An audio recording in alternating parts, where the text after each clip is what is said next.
اعوذ باللہ من الشیطان الرجیم بسم اللہ الرحمن الرحیم۔ نمل ناول کا باب نمبر 2، کافر، ماکر، کاذب، قاتل کا۔ دریا کی اصل تیرتی لاشوں سے پوچھئے، ٹھہراؤ ایک چال روانی فریب ہے۔ فصیح فون کان سے لگائے تیز تیز سڑک پہ چلتا جا رہا تھا۔ اس کی سیاہ پیشانی پہ سلوٹیں تھیں اور آنکھوں میں چبھتی ہوئی ناگواری تھی۔ وہ دوسری طرف بولتے انجان آدمی کو سن رہا تھا۔ اگر میں کہوں ہاں تو کیا مجھے انعام کی رقم ملے گی؟ ہاں بالکل۔ کہاں ہے وہ تامل جاسوس؟ وہ غیر دلچسپی سے بولا اور کار کا دروازہ کھول کر اندر بیٹھا۔ پہلے مجھے انعام کی آدھی رقم بھیجو، پھر بتاؤں گا۔ فصیح کی ناک مزید چڑھ گئی۔ دیکھو مسٹر، مجھے تامل جاسوس کی لوکیشن بتاؤ۔ اگر اسے ہم پکڑ پائے تب انعام ملے گا، ورنہ ایک دھیلا بھی نہیں ملے گا، وہ بلا مبالغہ کہہ رہا تھا۔ ایسے تو میں نہیں بتاؤں گا۔ بوڑھا سنہالی خفا ہو گیا۔ جہنم میں جاؤ۔ اس نے کال کاٹ کر سیٹ بیلٹ باندھتے ہوئے اگنیشن میں چابی گھمائی، پھر دوسرے سیل پہ نمبر ملا کر اسپیکر آن کیا اور کار ریورس کرنے لگا۔ بولو فصیح، جواہرات تلخ لگ رہی تھی۔ میم ابھی تک ان دونوں کا پتہ نہیں چل رہا۔ دونوں کے پوسٹرز الگ الگ بنوائے ہیں، سعدی کا تامل جاسوس کے نام سے اور خاور کا بگڑے ذہنی توازن والے لاپتہ فرد کے نام سے، مگر لوگ بوکس کالز کرتے ہیں اور پھر اوور اسمارٹ پر کر انعام کا ایڈوانس مانگ کر رفو چکر ہونا چاہتے ہیں۔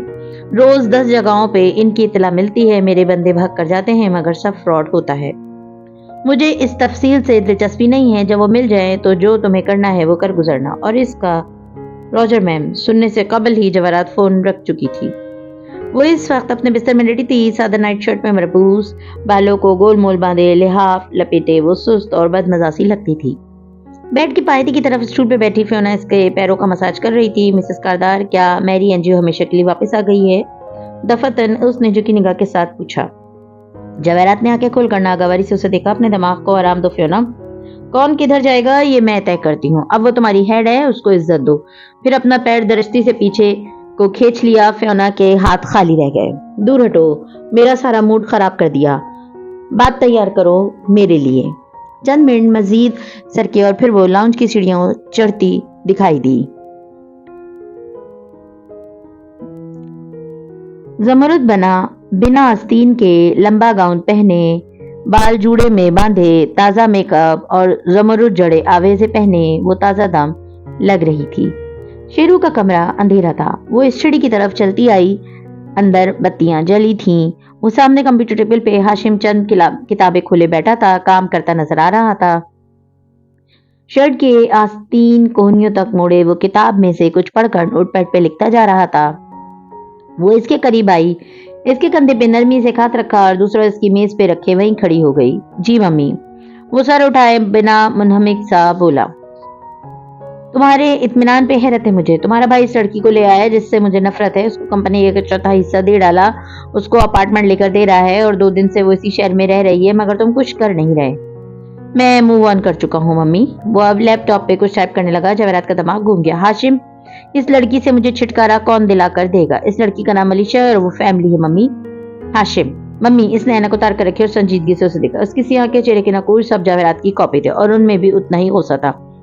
میں اس کی فیس دے رہا تھا، وہ 1 سیمسٹر ختم کر کے پڑھائی چھوڑ چکی ہے، وہ ٹک کر کچھ بھی نہیں کر سکتی۔ میرے اتنے سالوں کی فیس بچ گئی، اس کے بدلے شیرو نے سے چند شیئرز دے دیے ہیں اور اچھا مجھے بھی نہیں لگا، مگر میں کیا کروں، وہ دونوں میرے اپنے ہیں، رہنے دیں اسے ادھر، کچھ دن بعد خود ہی اکتا کر چلی جائے گی۔ آپ کو کیا کہہ رہی ہے؟ اور واپس کتاب کی طرف متوجہ ہو گیا۔ جواہرات اس کے کندھے سے ہاتھ ہٹا چکی تھی اور اب افسوس سے اسے دیکھ رہی تھی۔ ایک وقت تھا جب اس کے شہر میں ہونے کی اطلاع نہ دینے پر تو مجھ سے گاڑی میں بیٹھے معذرت کرتے رہے تھے، مگر ہاشم پہ کوئی اثر نہیں ہوا۔ وہ وقت بھی میں گزار چکا۔ اب موو آن کر جائیں ممی، اب میں ایک اچھا آدمی بن کر زندگی گزارنا چاہتا ہوں۔ جواہرات غصے سے مڑی اور پیر پٹکتی وہاں سے چلی گئی۔ سیڑھیاں اترتے ہوئے وہ بڑبڑا رہی تھی۔ ان 2 بیٹوں کے لیے اتنا سال قربان کر دیے میں نے، کیا کیا نہیں کیا، مگر اب یہ دونوں اپنی زندگی میں آگے بڑھ چکے ہیں تو ٹھیک ہے، رکوں گی میں بھی نہیں۔ پرس سے سیل نکالتی وہ ہارون کا نمبر ڈائل کرنے لگی تھی۔ بولے تو صحیح، جھوٹ ہی بولے وہ بلا سے، ظالم کا لب و لہجہ دلاویز بہت ہے۔